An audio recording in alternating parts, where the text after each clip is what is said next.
Quick ഫുഡ്സിലെ കറിക്കിറ്റ് ഉപയോഗിച്ച് സദ്യവട്ടത്തിലെ പുളിയിഞ്ചി എങ്ങനെ തയ്യാറാക്കുന്നതെന്നൊന്ന് നോക്കിയാലോ.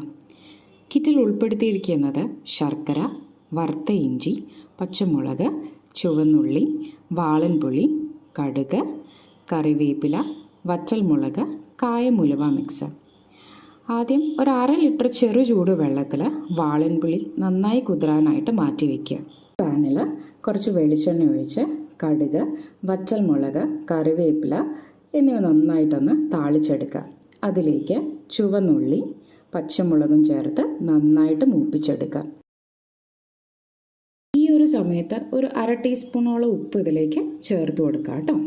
ഇതിലേക്ക് വറുത്ത ഇഞ്ചി, 1/4 ടീസ്പൂൺ മഞ്ഞൾപ്പൊടി, 1/2 ടീസ്പൂൺ മുളക് പൊടി എന്നിവ ചേർത്ത് നന്നായിട്ട് വഴറ്റിയെടുക്കുക.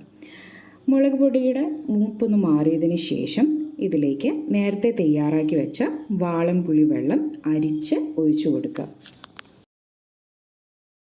അതൊന്ന് തിളച്ചു വരുമ്പോഴത്തേക്കും കിറ്റിൽ ഉൾപ്പെടുത്തിയിരിക്കുന്ന ശർക്കരയും ഉലുവാക്കായവും മിക്സും ചേർത്ത് നന്നായി ഇളക്കി വറ്റിച്ചു കഴിഞ്ഞാൽ പുളിയിഞ്ചി റെഡി. ചൂടാറിയ ശേഷം ഒരു എയർ ടൈറ്റ് കണ്ടെയ്നറിൽ സൂക്ഷിക്കുകയാണെന്നുണ്ടെന്നുണ്ടെങ്കിൽ ഒരുപാട് നാൾ നമ്മൾക്ക് അച്ചാർ ഉപയോഗിക്കുന്ന പോലെ തന്നെ ഈ ഒരു കറിയും ഉപയോഗിക്കാവുന്നതാണ്.